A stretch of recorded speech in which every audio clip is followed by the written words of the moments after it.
Well, hello for whoever is watching this. So, I was assigned the biography Abraham Kuyper, or I guess I volunteered for it because we volunteered for the particular biography that we wanted to do. And so, yeah, I've just always been fascinated with this particular figure in church history. And so, hopefully, by the end of this presentation, you'll see why. And so, pretty much moving to the beginnings of this. He was born in 1837, and overall, he was a man of enormous accomplishment. And so, just to give the basic introduction concerning him, he's considered the father of Dutch neo-Calvinism. He definitely illuminated the myth of neutrality as a scheme of secularist hegemony. And what that means is the modernists always fancied themselves as being neutral. They just follow the evidence. They don't have presuppositions. And he was able to show them how that's utter nonsense. Everybody begins with first principles, and then they reason from there. His greatest significance, though, was he insisted that believers can and must bring the full weight of their theological convictions into public life while fully respecting the rights of others in a pluralistic society under a constitutional government. That's huge. Absolutely huge. That the Christian worldview speaks to all aspects of life. We should engage the culture, but we should do so in a way that does not set up a theocracy where we start oppressing other people. Very, very interesting, very unique. Most people in his time were just assuming church and politics are separate. But no, this man was definitely ahead of his time. He's definitely paradoxical. Today in America, people on both the left and the right try to claim him, unsuccessfully so. And if you were to just list his accomplishments, I mean, this is insane. He was a pastor for a while. Definitely a theologian and a scholar. He was a church reformer, a journalist that edited 2 newspapers for a very long time, a politician, a political philosopher that developed a full theory of politics. He founded a university, Free University is what it's called. He founded a political party. He became the prime minister, which is equivalent of our president, and he did all this while he had a family. One thing for sure about Kuyper is he was an absolute organizational genius. So, moving on, his early life, he was born into a Netherlands that was full into the modernist swing. The elites preferred a docile civic religion. And early in his life, he was not what we would call a born-again regenerate believer. He was a Unitarian with Calvinist morals. His dad was a pastor, and he would tell his dad that, hey, I don't believe what you believe. He ended up getting his doctorate from Leiden University in 1863. But what eventually changed him was he was always pestering his fiancée, trying to make her a cultured woman. And eventually she sent him this famous British novel called The Heir of Redcliffe, which was written in 1853. And as he read it, it completely changed his life because one of the characters in there that was a jerk, he realized that character was exactly like him. And so that kind of shook him up. And through that, he started pursuing Orthodox Christian doctrine and became a real Christian, and specifically a Dutch Calvinist. That was the variety of his Christianity. Between 1863 and 1870, he grew in his Orthodox Calvinism, and actually, in that 7-year period, became well known within the Netherlands for his theological positions. Although he was an opponent of modernism, he did understand that some of its impulses were successful, and I guess you could say, what's the word I'm looking for? Definitely, they just get the job done. Let's put it that way. They're fruitful. And so he wanted to use those impulses from it, but under a Christian worldview perspective. So Kuyper, as a pastor, theologian, he became a pastor, and he immediately saw problems with the Dutch National Church. And so what he desired to do was reform it from the inside, and there'd be more local control, more democratization of the church. Now, of course, this was resisted, and I'll talk more about that later because he's actually going to actually move the needle a little bit on this, and so the national church is going to respond. As a pastor, he organized followers. He grew the Orthodox pastorate in Amsterdam. Amsterdam had really no I would say, regenerate pastors. He was one of the first in the time he was there, and then before he left, there were more. So his influence multiplied. But where he was really greatest was in his organizational ability, not so much his pastoring. He wasn't a bad pastor, but he was just a genius organizer. And so those organization skills would be useful in politics. Somebody told him that. He started, and he'd been thinking theologically about politics for some time. So in 1871, he ran for parliament, but he lost. In 1873, he ran again, and he won. But since it was illegal to be a cleric or a pastor and in parliament, that's when he resigned his position as a pastor so he could pursue politics full time. Now, as a young politician, he wanted his theological position to rival and displace the Liberal Party. If you want to think of what liberals were like conservatives today, but they were secular. They wanted religion and religious influence minimized in society, and they wanted all the kids, in a sense, to be indoctrinated in modernism in the public schools, and that parents would have no alternative and no say against that, because they're trying to use the next generation to escape backward religion as they saw it. So obviously Kuyper was an opponent of the Liberal Party. He wanted religious schools to be subsidized by the government. But regardless of religion, right? A lot of people wanted their religion to be subsidized. He's like, nope, Dutch Calvinists, Catholics, anybody else, Anabaptists, he wanted them all to be subsidized equally. That way parents, no matter their religious view, still has the freedom and has a say over the education of their children. And what he said is this would prevent favoritism of one religion, but it also prevents secular favoritism. And that's the thing. The secularists were always fancying themselves as we are the neutral option. And he's saying, no, you're not. A neutral option would subsidize all the schools and treat them all equally, secular plus religious. He rightly saw the modernist schools as schools of indoctrination. They were indoctrinating the next generation in naturalism. That is not neutral. He also, because, this was the time of imperialism, the Dutch did have colonies in Indonesia, and although he was in favor of imperialism, he didn't like that they were forcing Dutch norms on the Indonesians, so he thought they should be set up for success in their own right, within terms of their own culture. But he did think this way with paternalistic thinking, as if these people were inferior and needed the Europeans leading them for some time. So obviously in today's thinking, he would definitely be looked down upon for that. One way he was able to be a successful organizer and politician was he took over the role of editor of 2 newspapers and was very successful at that. And this is how he got his message out to the wider audience, to the people. He educated them theologically and politically. Now, he eventually lost his seat in Parliament, so he decided to go back to the world of church and church organizing. In 1877, both church and state were moving in a modernist direction that he didn't like. So he retreated for a while, focused on journalism, built this nationwide network of Christian elementary schools, and then from there he founds a political party. So he builds these schools so that parents would have the option, and in the process, again, that gets him more popular, shows his organizational skills, and so then he's thinking, you know what? Rather than working within the parties that exist, maybe it's time we form our own party. And it was called the Anti-Revolution Party, or the ARP. Now, by this point, the key threat was liberal progressivism. Honestly, a lot like progressivism today.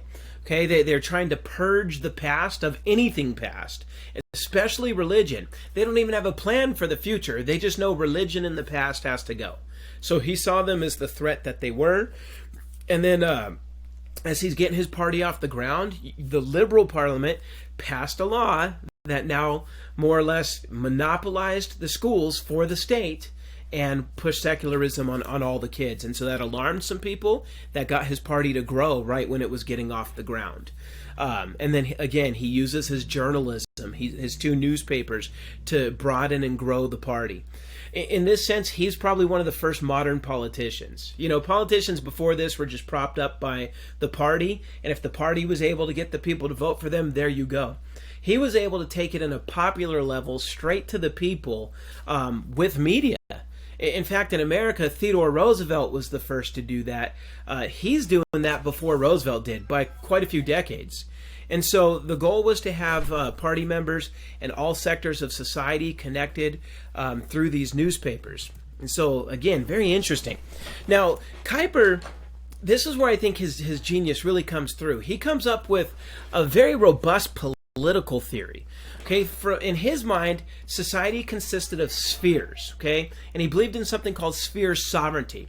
These spheres were separate arenas of life that were interconnected like a constellation of stars.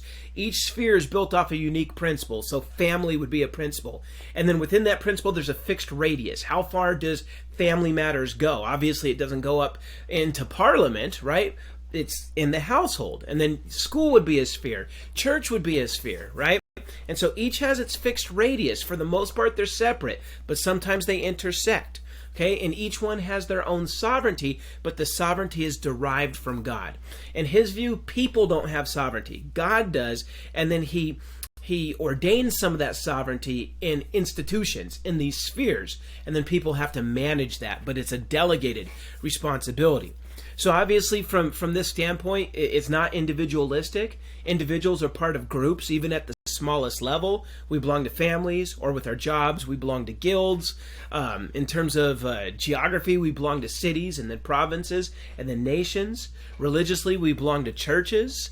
And in most of these, other than families, but in guilds and in churches and stuff like that, you have the local level, and then you have the provincial city level, provincial level, and then state level. And so you kind of have this mirroring and parallel of some spheres.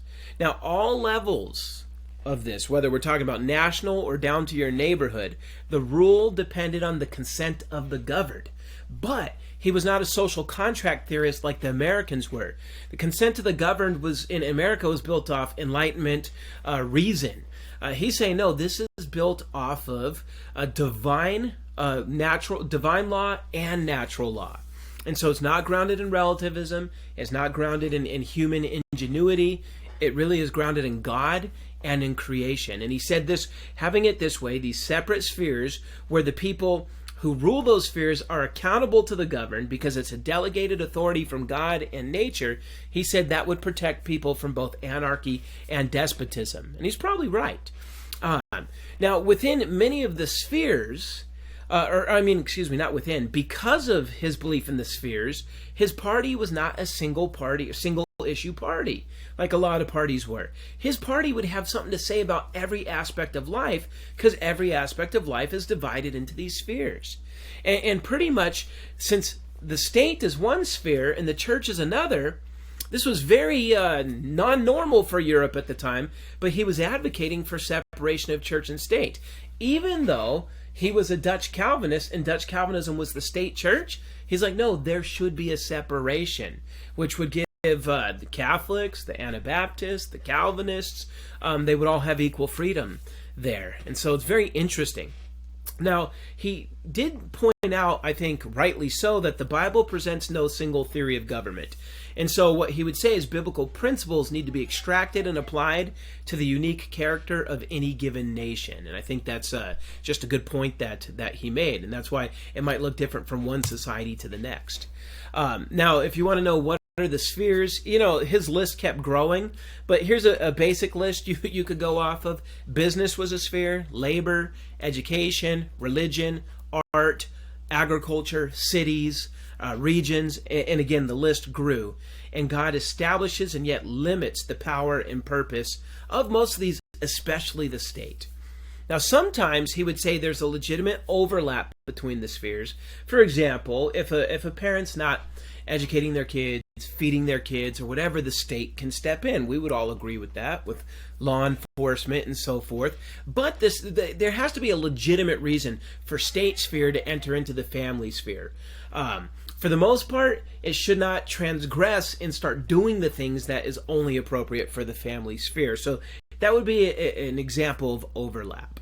And so that was the grounds that he would say there should not be a state monopoly of schools. Because if there's only secular schools and they have a monopoly and they're state-run, state-subsidized, then in a sense, the state has stepped into the house and said, we and we alone get to educate your kids. Yet the scripture says parents, specifically fathers, are supposed to raise their kids in the fear and admonition of the Lord. So they do have a say over the education. And so he viewed this as what the state was doing as a violation of divine and natural law. And so this is just a picture of how it would all work. We're all under an ultimate authority. The question is, which one? Christ. And of course, related to this is Kuyper's most famous line out there. He says, there's not 1 square inch in the whole domain of our human existence over which Christ, who is sovereign over all, does not cry, mine. Fantastic quote, right?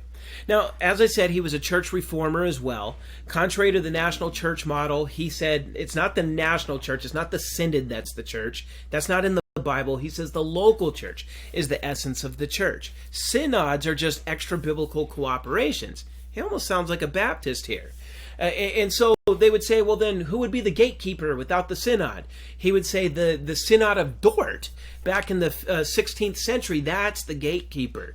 Okay, that's what lets you know if you're part of the Dutch National Church. But let it be mitigated and handled down at the local level, okay, or adjudicated down at the local level. If the focus was local rather than national, then the local believers would grow, nominal members would be pushed out with church discipline, and unbelievers would be converted. You wouldn't have this mixed state where you have believer and unbeliever, and there's just like civic religion, state religion is always mushy. It's always just too basic. And so believers and unbelievers, coast in the same congregation. He thought that needed to go. And he also thought the members of the church should be voluntary and limited to those who make a full and free profession of faith. Again, he sounds like a Baptist without being a Baptist. Now, moderates, obviously, within the church thought this would destroy the church. They believed we could influence it for good within without changing it. Of course, moderation normally doesn't work in this case. And it wasn't there. The church kept becoming more liberal. The state was claiming more power. Things were becoming more secular. I could see why Kuyper's like, you know what, these moderates, are the problem. So he responded to the moderates by him and his followers becoming the majority on the Church Council of Amsterdam. Then they started ordaining pastors that graduated from Kuyper's university called Free University. Now again, if it wasn't a state university but it was a private university, the degrees didn't count, regardless of how good the education was.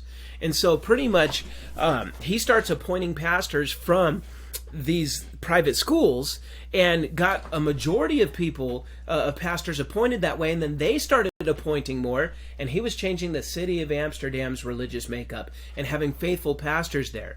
Well, the National Synod stepped in, overruled this, defrocked these people, and then pretty much said, we would rather churches have no pastor than have pastors that come from Kuyper's school. And so a lot of churches ended up with no pastors. So he tried the reforms, but they shut him down. So what that did is that, I'm going to have to speed up because I see my time's running out. So what that did is that made it to where he's like, all right, we can't work within the national church anymore. So there was a church split called the Dolentie, where his followers merged with another group of seceders called the Christian Reformed Church, and they merged together, and that ended up being 14% of all the Protestants in Netherlands left the main church. That's significant. Now, some of his theology was scattered. As I said, his ecclesiology was sort of Baptistic, which sort of matched his political theory. But it's also going to have problems in some places. It can adapt given the culture, and so it's not so fixed. He has a problematic view of election. I'll talk about that later. Even though he sounds like a Baptist, he still inconsistently held to infant baptism, even though he was talking about voluntary and free association.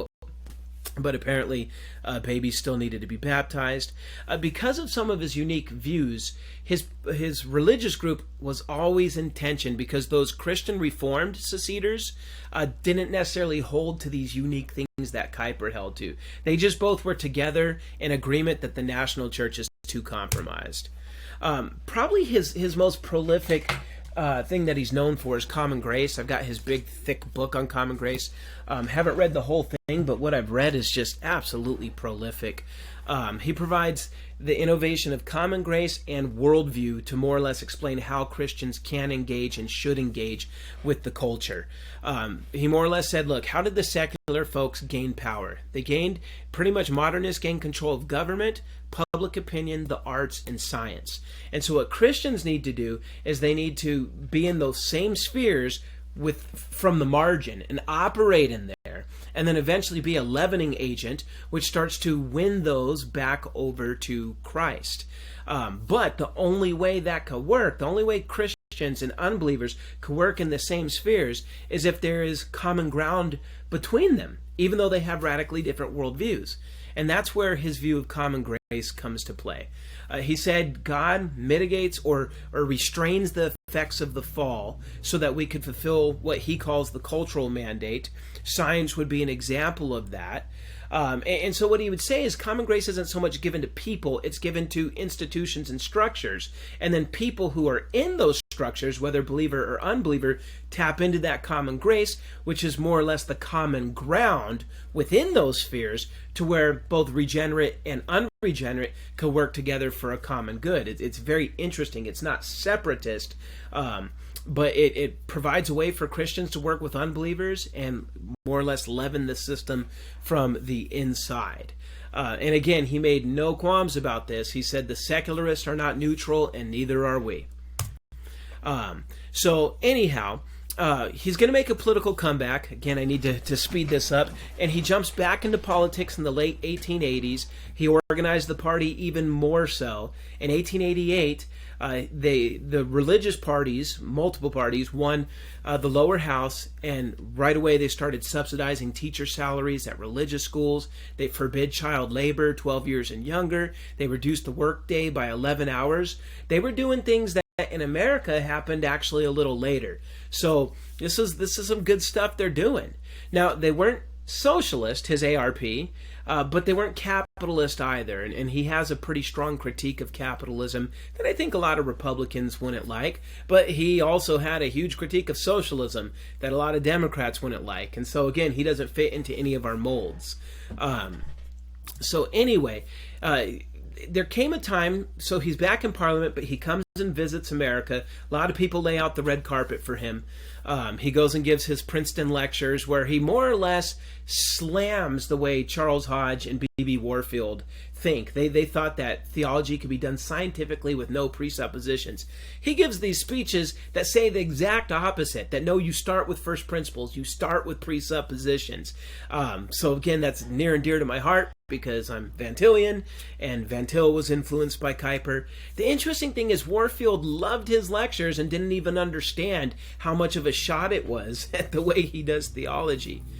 Kuyper liked America, liked what he saw in terms of politics, but he did see the underside that was corrupt, especially in the cities.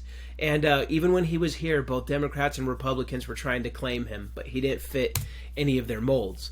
So anyhow, in the 1890s, voting rights expand in Netherlands, which leads to his party and a few other religious parties winning. They form a coalition, and the man became prime minister. That's the equivalent of president. Now, the liberals hated this, the Queen hated this, but hey, it is what it is.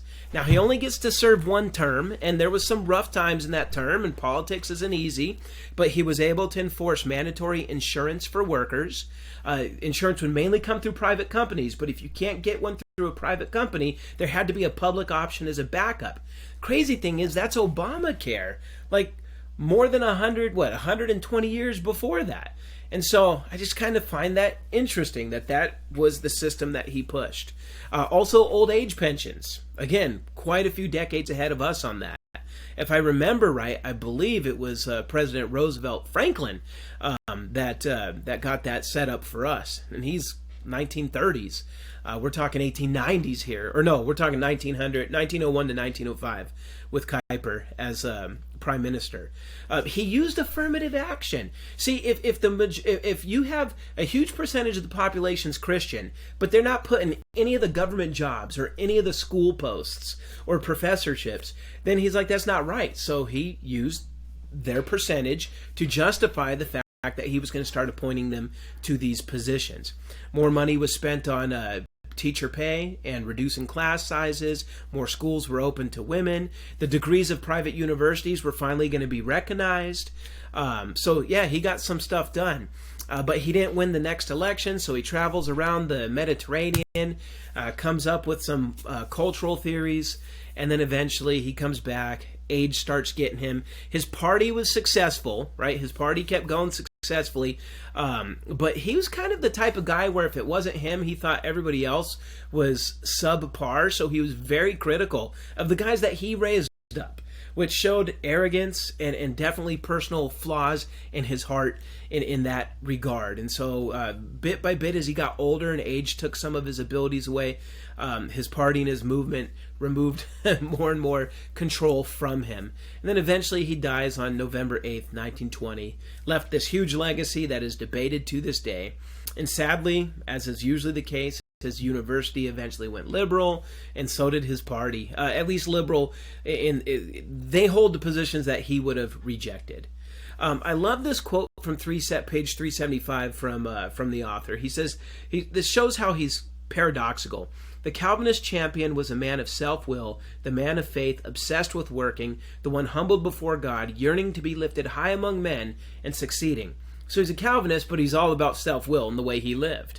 To me, that reminds me of Augustine, who said, pray as if everything depends on God, but work as if everything depends on you. That is so much Abraham Kuyper. Now, I want to, I'm wrapping up now. I'm sorry, I'm going a little long. There are some problems with Kuyper. His view of election, he believed that you're saved in eternity past the moment you're elected. Conversion isn't really conversion. Conversion's just a person who's already saved becoming aware of the salvation that they had anyway. Regeneration is unmediated. It's already there. So again, it's just you might be rejecting God, shaking your fist, but you're already regenerate. You're already saved in his view because election saved you. And again, that's wrong on so many levels. But because he was a supralapsarian, rather than an infralapsarian like most Calvinists would be, it led him to that position. Now, not all supralapsarians hold that position, but it did lead Kuyper there. Another problem is he believed in the theory of evolution. He believed in the transmutation of species. He believed in an old earth. He believed that there's no flood geology. It was very interesting just that he would support all that, but he would say that he's not a materialist, and so he's rejecting Darwinism, even though he held most of the core tenets of his theory. Another problem was miracles he believed were replaced by technological achievement. Jesus' miracles were just showing conquest of nature. Once we had the technology, that's our version of it today. I don't think that's what miracles were meant to point to, but he did. Also, he held to the racial theories of Europeans of his time. He said Europeans experienced common grace the most. He said sub-Saharan Africans the least. He even called them ugly in terms of their physical looks. And he more or less said Europe's dominating because of their superiority in this regard. Not so much racial superiority, but cultural superiority. He had a mixed take on the Jews. On one hand, he's throwing all the stereotypes, but then on the other hand, he's saying they're not true. He's very inconsistent on that. He justified the European colonial hegemony. Another problem was he had two scandals. One, he got arrested for exercising naked with the window open in a hotel. Don't know what he was thinking. He said his doctor told him to do it, but I'm sorry, that does not pass the common sense test. And the man was like in his 60s or 70s when he did that. I mean, poor people walking by that window. Anyway, sorry about that. And so then awarding medals, when he was prime minister, he gave medals to two people who didn't earn it. They didn't do anything to warrant those medals, but they donated money to the party. And so then they got the medals, and so it looked corrupt. He had an explanation that made it to where he didn't get prosecuted, but it still didn't look good. And so I'm going to finish with just quick evaluation of the book. James D. Bratt wrote an engaging biography. It was good. He made me more interested in somebody I was already interested in. Its strengths are its organization, both chronologically and thematically, and he was really good on the background history. The problem, there's two problems I have. One, he did not connect this man to Cornelius Van Til, whereas every apologetics book I've read makes that connection. I'm like, why wouldn't he make this connection? And then two, he's actually insulting against young earth creationists on page 284 and calls flood geology a fantasy.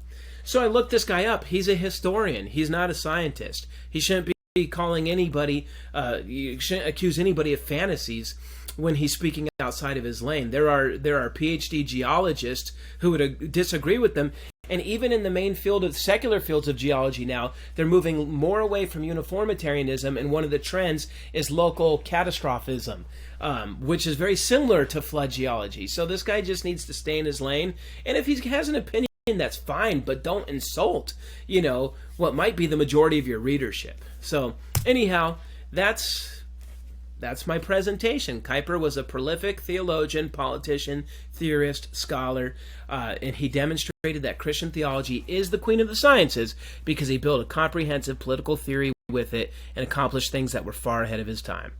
Thank you for listening to this now rather 20 minutes, this 30-minute presentation.